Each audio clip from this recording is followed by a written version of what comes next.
ಇಂದಿನಿಂದ ಶ್ರಾವಣ ಮಾಸ ಆರಂಭವಾಗಲಿದೆ.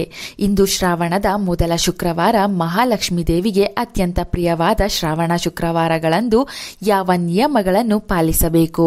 ಮಹಾಲಕ್ಷ್ಮೀ ದೇವಿಯು ನಮ್ಮ ಪೂಜೆಯನ್ನು ಸ್ವೀಕರಿಸಿ ಮನೆಗೆ ಬಂದು ಶಾಶ್ವತವಾಗಿ ನೆಲೆಸಲು ಹೇಗೆ ದೀಪಾರಾಧನೆ ಮಾಡಬೇಕು? ಶ್ರಾವಣ ಶುಕ್ರವಾರಗಳಂದು ಯಾವ ಸ್ವಿಚ್ ವರ್ಡ್ ಹೇಳಿಕೊಂಡರೆ ನಿರಂತರವಾಗಿ ಹಣದ ಲಾಭವಾಗುತ್ತದೆ ಎಂದು ಈ ವಿಡಿಯೋದಲ್ಲಿ ತಿಳಿಯೋಣ. ಶ್ರಾವಣ ಮಾಸಕ್ಕಾಗಿ ಪ್ರತಿ ಸ್ತ್ರೀಯರು ಕಾದಿರುತ್ತಾರೆ.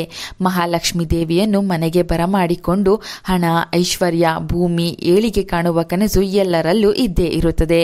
ಜುಲೈ 25ಕ್ಕೆ ಆರಂಭವಾಗುವ ಶ್ರಾವಣ ಮಾಸವು ಅತ್ಯಂತ ವಿಶೇಷವಾದ ಮಾಸವಾಗಿದೆ.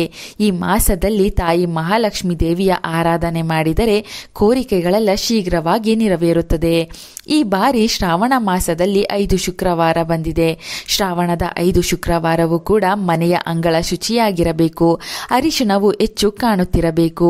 ಎಲ್ಲಿ ಮಂಗಳಕರ ದ್ರವ್ಯ ಇರುತ್ತದೋ ಅಲ್ಲಿ ಮಹಾಲಕ್ಷ್ಮೀ ದೇವಿಯು ಬರುತ್ತಾಳೆ. ಮನೆ ಅಂಗಳ ಗುಡಿಸಿ ಜಲಪ್ರೋಕ್ಷಣೆ ಮಾಡಿ ಶ್ರದ್ಧೆಯಿಂದ ಚುಕ್ಕಿಗಳನ್ನಿಟ್ಟು ರಂಗೋಲಿ ಬರೆದು ಹೊಸ್ತಿಲನ್ನು ತೊಳೆದು ಅರಿಶಿಣ ಹಚ್ಚಿ ಕುಂಕುಮದ ಬೊಟ್ಟನ್ನಿಟ್ಟು ಹೂಗಳಿಂದ ಅಲಂಕಾರ ಮಾಡಿ ಮಹಾಲಕ್ಷ್ಮಿಯನ್ನು ಶ್ರಾವಣ ಶುಕ್ರವಾರಗಳಂದು ಸ್ವಾಗತಿಸಬೇಕು. ದೇವಿಗೆ ಪೂಜೆ ಮಾಡುವವರು ಕೂಡ ಮಹಾಲಕ್ಷ್ಮಿ ರೂಪದಲ್ಲಿ ಸೀರೆ ಉಟ್ಟು ತಲೆಗೆ ಹೂವು, ಹಣೆಗೆ ಕುಂಕುಮ, ಕೆನ್ನೆಗೆ ಅರಿಶಿಣ, ಕೈಗೆ ಬಳೆ, ಕಾಲಿಗೆ ಅರಿಶಿಣ ಹಾಗೂ ಗೆಜ್ಜೆಗಳನ್ನು ಹಾಕಿಕೊಂಡು ಮಹಾಲಕ್ಷ್ಮೀ ದೇವಿಯಂತೆ ಗೆಜ್ಜೆ ಸಪ್ಪಳ ಮಾಡುತ್ತಾ ಮನೆ ತುಂಬ ಖುಷಿಯಿಂದ ಪೂಜೆ ಮಾಡಿ ಓಡಾಡಬೇಕು. ಶ್ರಾವಣ ಶುಕ್ರವಾರಗಳಂದು ದೇವರ ಕೋಣೆಯಲ್ಲಿ ಅಕ್ಕಿ ಹಿಟ್ಟಿನಿಂದ ರಂಗೋಲಿ ಬರೆದು ಪೀಠದ ಮೇಲೆ ಮಹಾಲಕ್ಷ್ಮೀ ದೇವಿ ವಿಗ್ರಹ ಅಥವಾ ಫೋಟೋ ಇಟ್ಟು ಪೂಜಿಸಬೇಕು. ಮಹಾಲಕ್ಷ್ಮೀ ದೇವಿಯ 2 ಕಡೆ ಆನೆಗಳ ಬೊಂಬೆ ಇಡಿ. ಆನೆ ಬೊಂಬೆ ಸಿಗಲಿಲ್ಲವೆಂದರೆ 2 ಅರಿಶಿನ ಕೊಂಬನ್ನು ಇಟ್ಟರೂ ನಡೆಯುತ್ತದೆ.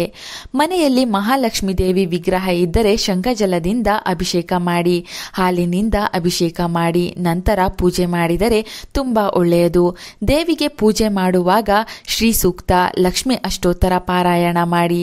ಸಾಧ್ಯವಾದರೆ ವಿಷ್ಣು ಸಹಸ್ರನಾಮ ಕೂಡ ಪಾರಾಯಣ ಮಾಡಿ. ಇದರಿಂದ ವಿಷ್ಣು ಹಾಗೂ ಲಕ್ಷ್ಮಿ ಇಬ್ಬರ ಅನುಗ್ರಹ ಲಭಿಸುತ್ತದೆ. ಶ್ರಾವಣ ಮಾಸದ 5 ಶುಕ್ರವಾರಗಳಂದು ಲಕ್ಷ್ಮೀ ದೇವಿ ಪೂಜೆ ಮಾಡಲು ಸಾಧ್ಯವಾಗದಿದ್ದರೆ ಕನಿಷ್ಠ ಇಂದ್ರಕೃತ ಲಕ್ಷ್ಮೀ ಸ್ತೋತ್ರವನ್ನು ಸಾಧ್ಯವಾದಷ್ಟು ಬಾರಿ ಹೇಳಿಕೊಳ್ಳಿ. ಇದರಿಂದ ಮಹಾಲಕ್ಷ್ಮೀ ದೇವಿಯು ಕಷ್ಟದ ಕಾಲದಲ್ಲಿ ಕಾಪಾಡಿ ಸಕಲ ಐಶ್ವರ್ಯಗಳನ್ನು ನೀಡಿ ಹರಸುತ್ತಾಳೆ. ಕನಕದಾರ ಸ್ತೋತ್ರವನ್ನು ಶ್ರಾವಣ ಮಾಸದ ಶುಕ್ರವಾರಗಳಂದು ಹೇಳಿದರೆ ಬಂಗಾರದಂತೆ ಜೀವನ ರೂಪುಗೊಳ್ಳುತ್ತದೆ. ಈ ಶ್ರಾವಣ ಮಾಸದ 5 ಶುಕ್ರವಾರಗಳಂದು ನಿಮ್ಮ ಮನೆಗೆ ಬಾಗಿಲಿನ ಮೇಲೆ ತಪ್ಪದೆ ಕಳಸದ ಚಿತ್ರ ಬರೆಯಬೇಕು. ಅಂದರೆ ಪೂರ್ಣ ಕುಂಭದ ಗುರುತನ್ನು ಅರಿಶಿಣದಿಂದ ಬರೆದರೆ ಮಹಾಲಕ್ಷ್ಮೀ ದೇವಿಯು ಮನೆಗೆ ನೇರವಾಗಿ ಪ್ರವೇಶ ಮಾಡುತ್ತಾಳೆ. ಈ ಶುಕ್ರವಾರಗಳಂದು ಸ್ವಸ್ತಿಕ್ ಚಿಹ್ನೆಯನ್ನು ಮನೆಯ ಬಾಗಿಲಿನ ಮೇಲೆ ಬರೆದರೆ ಇಷ್ಟಾರ್ಥ ನೆರವೇರುವುದರ ಜೊತೆಗೆ ಮನೆಗೆ ಪಾಸಿಟಿವ್ ಶಕ್ತಿ ಪ್ರವೇಶವಾಗುತ್ತದೆ. ದೇವರ ಕೋಣೆಯ ಗೋಡೆಗಳ ಮೇಲೆ ಸ್ವಸ್ತಿಕ್ ಬರೆದರೆ ನಿದ್ರೆಗೆ ಸಂಬಂಧಿಸಿದ ಎಲ್ಲ ಸಮಸ್ಯೆಗಳು ದೂರವಾಗುತ್ತದೆ. ಶ್ರಾವಣ ಶುಕ್ರವಾರಗಳಂದು ಮಹಾಲಕ್ಷ್ಮೀ ದೇವಿಯ ಮುಂದೆ ಬಳೆಗಳನ್ನು ಇಟ್ಟು ಪೂಜಿಸುವುದನ್ನು ಮಾತ್ರ ಮರೆಯಬೇಡಿ. ಅಮ್ಮನವರ ಮುಂದೆ ಶಕ್ತಿಗೆ ಅನುಸಾರ ಬಳೆಗಳನ್ನು ಇಟ್ಟು ಪೂಜಿಸಿ ಆ ಬಳೆಗಳನ್ನು ನೀವು ಧರಿಸಿ ಕೆಲವು ಮುತ್ತೈದೆಯರಿಗೆ ನೀಡಿದರೆ ದೇವಿ ಸಂತಸದಿಂದ ಇಡೀ ಕುಟುಂಬಕ್ಕೆ ಹರಸುತ್ತಾಳೆ. ಇದರಿಂದ ಹಣಕಾಸಿನ ಎಲ್ಲ ಸಮಸ್ಯೆಗಳು ದೂರವಾಗುತ್ತದೆ. ಈ ಮಾಸದಲ್ಲಿ ಆದಷ್ಟು ಮಹಾಲಕ್ಷ್ಮೀ ದೇವಿಗೆ ಬಿಲ್ವ ಎಲೆಗಳಿಂದ ಅರ್ಚನೆ ಮಾಡಿ ಅಥವಾ ಪೂಜಿಸಿ.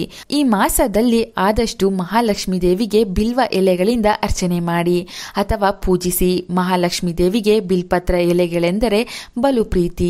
ಆದ್ದರಿಂದ ಬಿಲ್ಪತ್ರೆ ಎಲೆ ಅರ್ಪಿಸಿ ಬೇಡಿಕೊಂಡರೆ ಎಂಥದ್ದೇ ಕಷ್ಟಗಳಿದ್ದರೂ ಕಳೆದು ಅದೃಷ್ಟ ಕೂಡಿ ಬರುತ್ತದೆ. ಶ್ರಾವಣ ಶುಕ್ರವಾರಗಳಂದು ಮಹಾಲಕ್ಷ್ಮೀ ದೇವಿಗೆ ಬಿಲ್ಪತ್ರೆ ಎಲೆಗಳಿಂದ ಪೂಜೆ ಮಾಡುವುದರ ಜೊತೆ ವೆಂಕಟೇಶ್ವರ ಸ್ವಾಮಿಗೆ ತುಳಸಿ ದಳಗಳಿಂದ ಪೂಜಿಸಿ ನಮಸ್ಕಾರ ಮಾಡಿ. ಇದರಿಂದಲೂ ವಿಷ್ಣು ಲಕ್ಷ್ಮಿಯ ಅನುಗ್ರಹ ಶೀಘ್ರವಾಗಿ ಪ್ರಾಪ್ತಿಯಾಗುತ್ತದೆ. ಅಮ್ಮನವರಿಗೆ ಪರಮಾನ್ನ ಅಥವಾ ಬೆಲ್ಲದನ್ನವನ್ನು ತಯಾರು ಮಾಡಿ ನೈವೇದ್ಯವಾಗಿ ಅರ್ಪಿಸಿ. ಮೊಸರನ್ನಕ್ಕೆ ದಾಳಿಂಬೆ ಹಣ್ಣನ್ನು ಬೆರೆಸಿ ನೈವೇದ್ಯವಾಗಿಟ್ಟರೆ ತುಂಬಾ ಒಳ್ಳೆಯದು.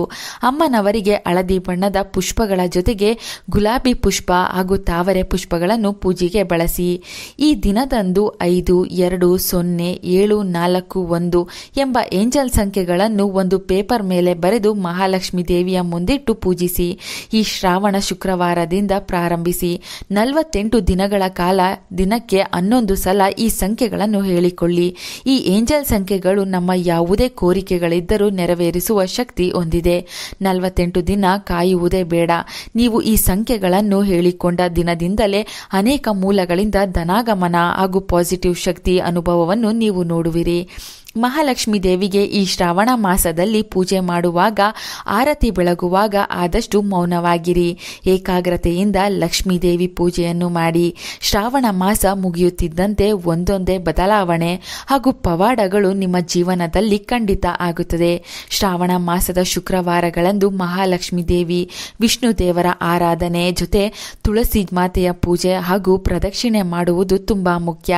ಆದ್ದರಿಂದ ಶುಕ್ರವಾರ ಸಂಜೆ ಸಮಯದಲ್ಲಿ ತುಳಸಿ ಮುಂದೆ ತುಪ್ಪದ ದೀಪಗಳನ್ನಿಟ್ಟು ಚಿಕ್ಕ ರಂಗೋಲಿ ಬರೆದು 5 ಪ್ರದಕ್ಷಿಣೆ ಮಾಡಿ ಮನೆಗೆ ರಕ್ಷಣೆ ನೀಡುವ ತುಳಸಿ ಮಾತೆಯ ಅನುಗ್ರಹವು ಇದರಿಂದ ಪ್ರಾಪ್ತಿಯಾಗುತ್ತದೆ. ಶ್ರಾವಣ ಶುಕ್ರವಾರಗಳಂದು ಮಹಾಲಕ್ಷ್ಮೀ ದೇವಿಯ ಮುಂದೆ ಬೆಳಗಿಸುವ ದೀಪಗಳ ಕೆಳಗೆ ತಪ್ಪದೆ ವಿಳೆದೆಲೆಗಳನ್ನು ಇಡಿ. ಮಹಾಲಕ್ಷ್ಮೀ ದೇವಿಗೆ ತಾಂಬೂಲವನ್ನು ಅರ್ಪಿಸಿ. ಲಕ್ಷ್ಮೀ ದೇವಿಗೆ ಇಷ್ಟವಾಗುವ ವಿಳೆದೆಲೆ ಪೂಜೆಯಲ್ಲಿದ್ದರೆ ಪೂಜೆಯ ಫಲ ಶೀಘ್ರವಾಗಿ ಪ್ರಾಪ್ತಿಯಾಗುತ್ತದೆ. ಶ್ರಾವಣ ಶುಕ್ರವಾರಗಳಂದು ಮಹಾಲಕ್ಷ್ಮಿ ಸ್ವರೂಪದಲ್ಲಿ ಅಕ್ಕಪಕ್ಕದ ಚಿಕ್ಕ ಹೆಣ್ಣು ಮಕ್ಕಳನ್ನು ಕರೆಸಿ ನಿಮ್ಮ ಕೈನಿಂದ ಮಾಡಿದ ಸಿಹಿ ತಿನ್ನಿಸಿ. ಮಕ್ಕಳು ದೇವರ ಸಮಾನ. ಮನೆಗೆ ಶುಕ್ರವಾರಗಳಂದು ಮಕ್ಕಳು ಬಂದರೆ ಸಾಕ್ಷಾತ್ ಮಹಾಲಕ್ಷ್ಮಿಯೇ ಮನೆಗೆ ಬಂದಂತೆ. ಏಲಕ್ಕಿ ಮಾಲೆಯನ್ನು ನಿಮ್ಮ ಕೈನಿಂದ ತಯಾರು ಮಾಡಿ ಮಹಾಲಕ್ಷ್ಮೀ ದೇವಿಗೆ ಶ್ರಾವಣ ಶುಕ್ರವಾರ ಅರ್ಪಿಸಿದರೆ ಸಾಲದ ಸಮಸ್ಯೆ, ಹಣಕಾಸಿನ ಸಮಸ್ಯೆಗಳು ಶೀಘ್ರವಾಗಿ ದೂರವಾಗುತ್ತದೆ. ಶಾಶ್ವತವಾಗಿ ಮನೆಯಲ್ಲಿ ಲಕ್ಷ್ಮಿ ನೆಲೆಸುತ್ತಾಳೆ. ಗೋಮಾತೆಗೆ ನೆನೆಸಿದ ಕಡಲೆಕಾಳನ್ನು ಬೆಲ್ಲದ ಜೊತೆ ಈ ದಿನ ತಿನ್ನಿಸಿ ನಮಸ್ಕರಿಸಿದರೆ ಸಕಲ ಪಾಪಗಳು ನಶಿಸಿ ನಿಮ್ಮ ಪತಿ, ಅತ್ತೆ, ಮಾವ, ಮಕ್ಕಳು ಎಲ್ಲರೂ ಉತ್ತಮ ಆರೋಗ್ಯ, ಹಣದ ಬಲ ವೃದ್ಧಿಯಾಗುತ್ತದೆ. ಶ್ರಾವಣ ಶುಕ್ರವಾರದ ಮಾಹಿತಿ ಇಷ್ಟವಾದರೆ ತಪ್ಪದೆ ವಿಡಿಯೋಗೆ ಒಂದು ಲೈಕ್ ಕೊಡಿ. ಎಲ್ಲರಿಗೂ ಈ ವಿಡಿಯೋ ಶೇರ್ ಮಾಡಿ. ನಮ್ಮ ಚಂದನಾಲೋಕ ಯೂಟ್ಯೂಬ್ ಹಾಗೂ ಫೇಸ್ಬುಕ್ ಪೇಜನ್ನು ಫಾಲೋ ಮಾಡಿ. Thank you.